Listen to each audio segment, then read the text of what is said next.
السلام علیکم ورحمۃ اللہ وبرکاتہ۔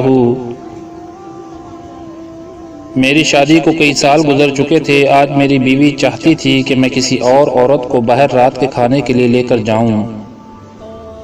میری بیوی نے کہا کہ وہ مجھ سے محبت کرتی ہے، لیکن وہ یہ بھی جانتی ہے کہ وہ دوسری عورت بھی مجھ سے بہت محبت کرتی ہے، اور وہ عورت بہت خوش ہوگی اگر میں اس کے ساتھ کچھ وقت گزاروں گا۔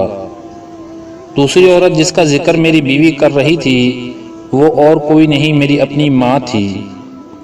وہ 3 سال پہلے بیوہ ہو چکی تھیں، لیکن میرا کام اور پھر میرے 3 بچے میرے لیے بڑی ذمہ داری تھے کہ میں بمشکل ہی اپنی ماں سے مل پاتا تھا۔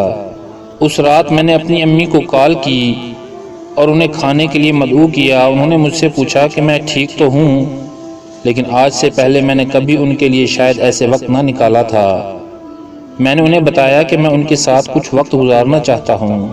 وہ یہ سن کر بہت خوش ہوئیں، کیونکہ اتنے سال بعد انہیں اپنے بیٹے کے ساتھ وقت گزارنے کا موقع ملا تھا۔ جمعہ کے دن آفس سے فارغ ہو کر میں انہیں لینے کے لیے پہنچا۔ میں کچھ گھبرا رہا تھا، کیونکہ کچھ بھی ہو اتنے سال بعد اپنی امی سے ملنے میں بھی ہچکچاہٹ محسوس ہو رہی تھی۔ جب میں پہنچا تو میری امی میرا ہی انتظار کر رہی تھی۔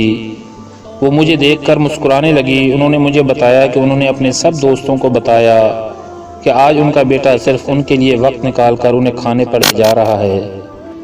یہ سن کر ان کے سب دوست بہت متاثر ہوئے۔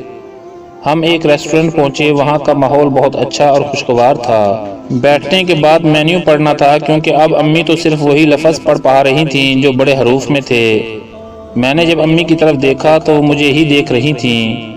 ان کے چہرے پر ایک معنی خیز مسکراہٹ تھی۔ انہوں نے مجھے کہا کہ وہ ہمیشہ مجھے مینیو پڑھ کر سناتی تھیں جب میں چھوٹا تھا۔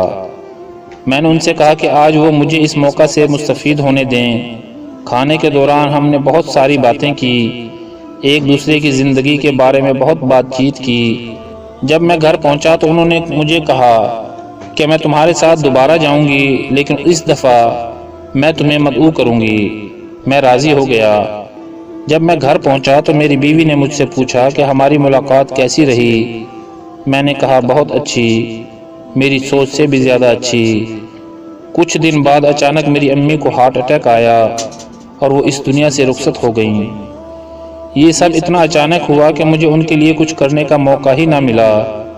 کچھ دن بعد مجھے ایک لفافہ موصول ہوا، اس میں اسی ریسٹورنٹ کی رسید کی کاپی تھی۔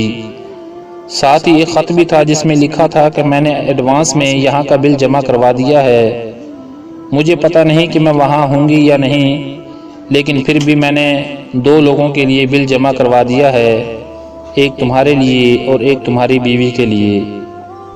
تم اندازہ بھی نہیں کر سکتے کہ اس رات کی میرے لیے کتنی اہمیت ہے۔ میں تم سے بہت پیار کرتی ہوں میرے پیارے بیٹے۔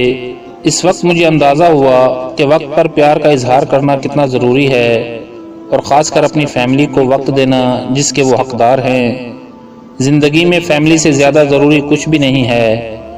میری آپ کے لیے یہی نصیحت ہے کہ اپنی فیملی کو وقت دیں، کیونکہ اس وقت کو پھر کبھی کے انتظار میں نہیں چھوڑا جا سکتا، کیونکہ پھر کبھی شاید وقت تو ہو پر وہ نہ ہو جسے اس وقت کی ضرورت تھی۔